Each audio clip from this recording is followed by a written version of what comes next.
ya haki. Unajua haki yako ni nini mbele ya Mungu. Unajua haki yako ni nini? Haki yako ni nini? Haki yako ni Mungu uishi salama. Haki yako ni ukuwe na amani ya roho kama vile ya mwili. Haki yako ukuwe na kimya la salama. Haki yako ukuwe na security totale. Haki yako ukuwe mshindi kila siku itwapo leo. Na ile wakati haya yote utayaplanifia ni asubuhi. Ndio Biblia inasema asubuhi unapoamka ndio hukumu ya haki uanze kuneutralize. Uanze kufunga kila vinywa vya simba. Ufunge kila mipango ya uharibifu. Kila nguvu za wachawi na walozi. Mamisile ya kila aina uambie Mungu kwa muda wa asubuhi ndio unaifunga kwa sababu uweza unakuwa nao mikononi mwetu. Jina la Bwana libarikiwe sana. Jina la Bwana litukuzwe. Amen. Biblia tu inaniambia wana mimi jinsi ya kufunga hiyo mbinu za shetani.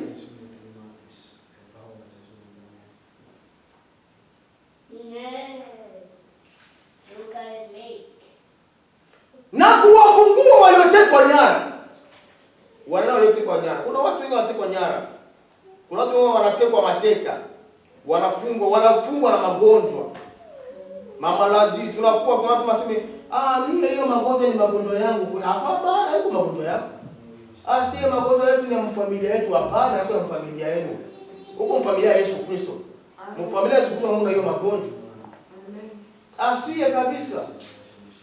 Ndio tulishindikana mtu. Hapana, ukushindikiza kama mtu mdia Mungu. Mungu anakuwa na mpango mzuri kwa ajili ya maisha yako. Ni wewe na mimi tu kushimama, kumulilia Mungu. Kwa sababu uweza tunakuwa nao. Biblia inasema ya kwamba nimepatia uweza ya kufunga na kufungua. Lolote mlifungapo hapa chini ya jua na mbinguni limefungwa. Na lolote mnaolifungua hapa chini ya jua na mbinguni limefunguliwa. Sasa kitu gani ambacho tutakuwa nacho uoga? Kwa nini uogope? Kwa nini uwe na mashaka? Na Mungu anakuwa na uwezo na mamlaka ambao amekupatia wewe na mimi ya kufunga na kufungua. Haleluya kanisa la Mungu. Amen. Haleluya watu wa Mungu. Amen. Utanisaidia kupiga makofi na vigelegele kwa ajili ya upendo wa Mungu. Amen. Amen. Aseme hukumu ya haki. Sasa ndio utaanza kuangalia nifunge nini kwanza? Hapana. Hata nifunge ekonomia yangu mnyumba haiko stable hata. Sielewi ninapata franga lakini sasa mifuko ya kutoboka. Hapana, hiyo haiko mpango wa Mungu. Ni mpango wa shetani. Kama sijapata pesa, hawajanipigia simu shangazi yuko mgonjwa. Hawajanipigia simu tata yako alifanya hivi. Hawajanipigia simu mama yako naye meno imengoleka. Hiyo ni mipango ya shetani. Sasa hayo yote utayafunga kwa wakati ambapo unajua hii siri ya kuanza siku na Bwana. Haleluya kanisa la Mungu. Amen. Ndio utaanza kuplanifia bana, kumbe ilikuwa ni shetani kuna penetre maisha yangu. Ilikuwa shetani ambaye kwa kuja kuiba, kumbe nimepata siri nafaa kila siku itoa pole napoamuka ya Bwana ni kukondana kila mipango ya giza.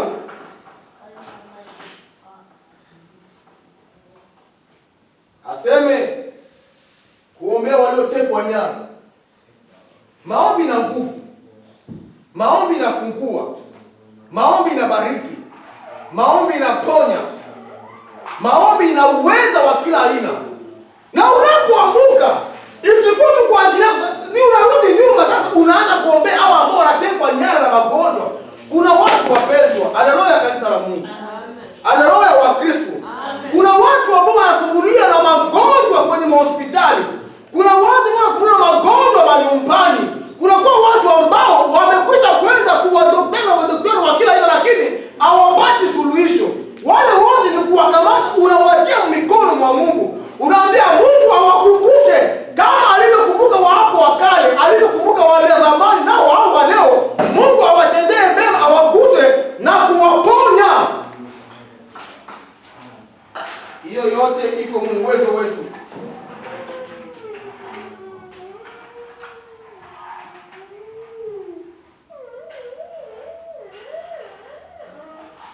Katika asubuhi hiyo ndio unaanza panga maisha yako. Unasema leo utafanya nini leo? Wewe watoto hivi mtaenda kwa masomo. amoto ile ile mananiko mule mkapi eba kila jisura hapo. Sasa utarudia tutakie kuta maisha toka tunapipiga. Si ulisha kuangusha angalia kama utaenda masomo unarudia ndio unakianza kupipiga. Si unalia hata usubuhi. Amen. Na ni hivyo hivyo maisha yako ya kiroho. Unasema inafaa nifanye hivi.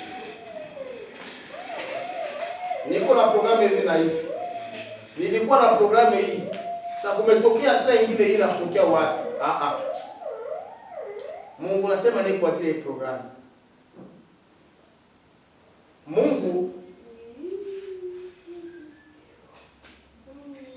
Mungu atakusikia. Mungu atakusikia. Unajua katika hali ya kuomba, tunapokuwa tunaomba, tukue tunajitahidi sana kukumbusha Mungu maverse. Maana ni maneno ya Mungu. Unaambia Mungu ulisema hivi katika kitabu cha Mathayo. Lolote tunalifunga hapa chini katika kitabu cha Yohana 14:14.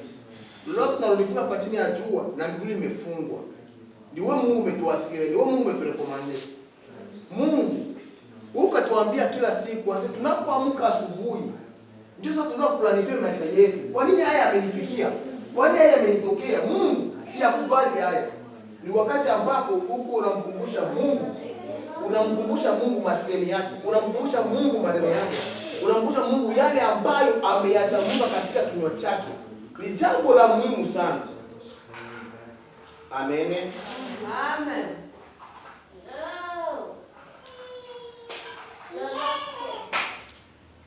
Basi msomaji Biblia atufungulie kitabu cha Zaburi ya 101 ama Psalm 101 verset 8.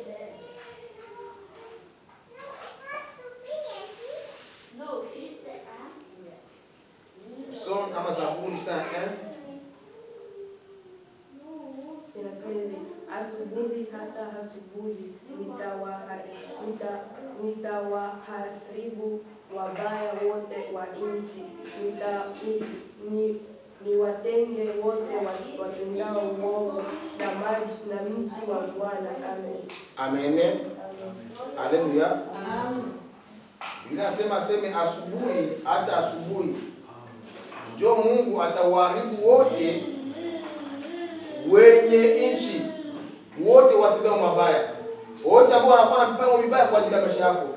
Ndio wakati Mungu atawatenga nao. Ndio wakati Mungu atawaharibu.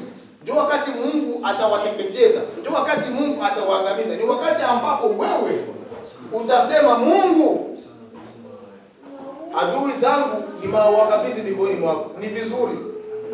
Kuna mezani hapo nasema hivi.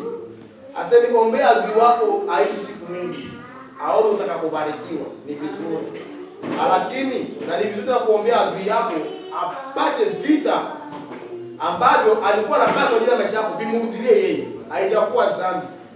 Maana Biblia inasema kwamba vita si vyetu bali vita ni vya Bwana. Sasa na katika vita hivyo utapata vita vyote unamkabidhi Bwana. Hii vita ni yako Mungu.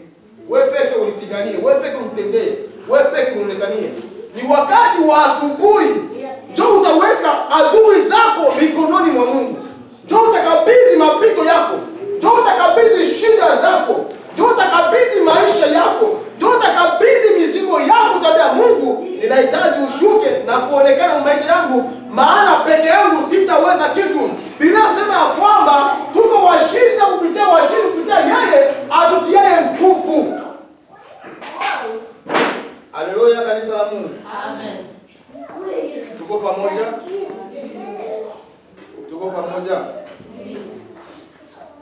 Ni katika asubuhi. Ukiangalia hapa ama tukiulizana hapa, maagenda ambayo tuko nayo kuanza ya wiki kesho lendi, maagenda imejaa. Kila mtu kuna agenda yake, leo nitafanya hivi, saa fulani nitafanya hivi, nitaenda fasi fulani nitafanya hivi. Lakini ukimwambia tuangalie ile agenda yako, kama unasema ya kwanza nitamshukuru Mungu. Hakuna mwanataka hiyo kwa agenda yake. Aseme kila siku itapo leo nitakuwa fanya asubuhi na mshukuru Mungu. Ninamkabidhi Mungu maisha yangu. Ninamkabidhi Mungu programu yangu. Sijui saa moja tena nasema Mungu. Sijui kama mnatiaka vile na programu zenu. Au tiaki vile wewe. Sijui kama sisi tunatia kule maprogramu, agenda yetu ya maisha, kuambia aseme Mungu, agenda yangu hivi, niko na maprogramu ina, lakini ya kwanza yote tunapenda wewe ndio utawale. Amen. Amen. Ni kujitahidi sana. Amen.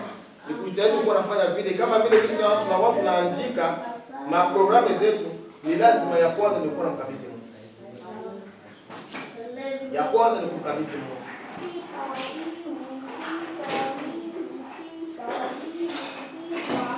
Unajua kama leo tuko tunasema Yakobo Yakobo, Yakobo Yakobo, Yakobo Yakobo, Ibrahimu Ibrahimu, maana Yakobo iko descendance ya Ibrahimu. Ni kwa sababu alijua siri. Unajua mtalaka na malaika sagani. Amen. Amen. Tunakumbuka wakati malaika ukutana na Yakobo. Ilikuwa masaa gani?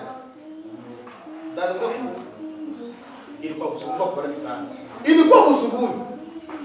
Ilikuwa kusubuhi ndio Yakobo akutana na malaika. Wakaanza kupambana naye pale. Hautaenda kama unibariki. Hautaenda kama unibariki. Wakati gani? Asubuhi. Baada ya tena usiku sasa fika masaa kile malaika sasa patikeni kamata hapo. Badaniona. Huyu mtu nifanye nini? Hautaenda kama usiponibariki. Na ni hapo ndio baraka ya Israeli ilianza. Ni hapo ndio baraka ilianza. Akasema jina lako ni nani? Jina lako hautakuwa tena hiyo jina, utaitwa fulani. Akaanza namtengua mguru, akaenda. Alijua siri, alijua masenkele. Neno langu la kwanza ni kusema na huyu Bwana alibariki. Neno langu la kwanza kusema huyu Bwana maisha yangu ni yako hivi na hivi, lakini ayaendi mbele. Maisha yangu napenda yawe hivi. Haleluya, pesa la Mungu. Mnahitaji watoto wangu wawe hivi, watoto wangu wasome hivi, watoto wangu wawe hivi. Ninahitaji nyumba yangu iwe nyumba ya hivi. Ninahitaji maisha yangu yawe maisha ya hivi. Ni wakati ambapo unayapanga katika Bwana. Haleluya, kanisa la Mungu. Maisha yetu yako mikononi mwa Mungu. Ninamaliza somo letu la jioni ya leo. Niko napenda kukuambia neno moja. Maisha yetu yako mikononi mwa Mungu. Maisha yetu yako mikononi mwa Mungu.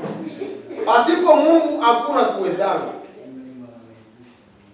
Pasipo Mungu hakuna tuwezalo. Ndio, teknolojia ni nzuri sana. Kuendelea kwa teknolojia ni vizuri sana. Lakini katika maisha yetu tumtie Mungu kwa wa kwanza katika kila programu zote. Tumtie Mungu katika programu zote.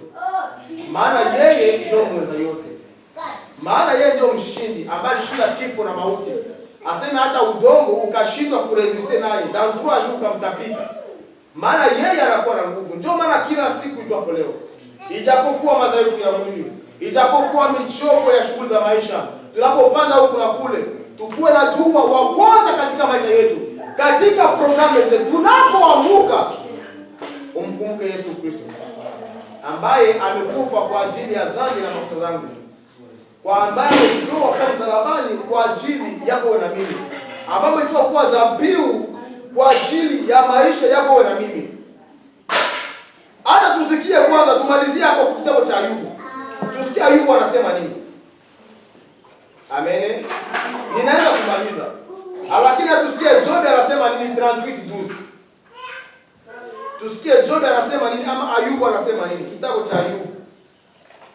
Tumalizie hapo. Je, umeamuru asubuhi tangu siku zako zilipoanza? Umenyanyulisha mapambazuko mahali pake. Amen. Tusome pale mfrase ndani.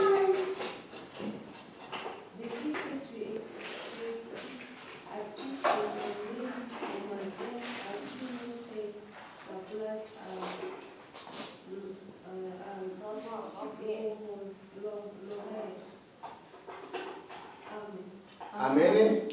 Je, umeamuru asubuhi tangu siku zako zilipoanza? Umeyajulisha mapambazuko mahali pake? Amen. Amen. Hiyo ni somo yetu ya siku ya leo. Ni kupenda kumwacha Mungu katika maisha yetu. Kumkabidhi Mungu kila siku utapo leo siku yako. Siku yako wewe na mimi ikuwe naanza na Bwana. Mungu akubariki sana. Amen.